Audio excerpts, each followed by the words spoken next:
Assalomu alaykum. Vah. Yaxshimisiz? 28 bölüm. Ha. 28 bölüm. 28-yil. 28. O'tiring qani. O'tiring. Gelin kanı. Eda şöyle o'tiraman yanimizda. Ha, atamla cahil.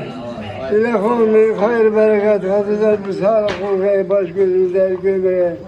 Oğul kızlar demeye söyle, gelin mama, kudayım sağma, hemen sağma yüreği sağlıkla, bulakla.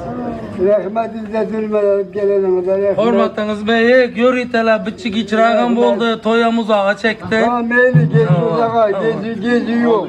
Salama canım. Faram halkına hormatımız beyik. Badayımız, Neçe yıldızından nimetimiz Hudaya şükür.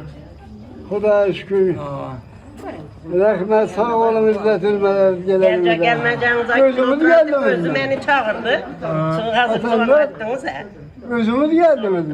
Yok yine yanımda bir de daire destimen var, bir daydım haydi verin dedim. Daire çal. Ha oyuncu yok mu? Oyuncusun sonra altına da koy kayıttım bari. Getirmeldi mi ya? Evet, oynuyorsunuz. Bak Muhammed daire. Bizim yedireceğimiz getir. Bir daydım haydi vereyim. Meyli. Bir yaşını kutla var. Donun tekin desemine uymak yok.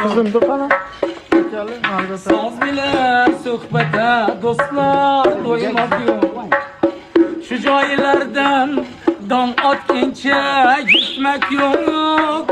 Hemmemize şu toy mübarek olay. Barçamıza şu toy mübarek olay. Ay yaşa. Yok abi. Yaxşılarını aramıza getireyim. Yaxşılarını aramıza getireyim. Yamanlarını aramızdan getireyim. İşan babamı 100 yaşından ötürgeyim.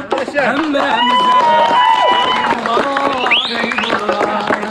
Barçamıza toy mübarek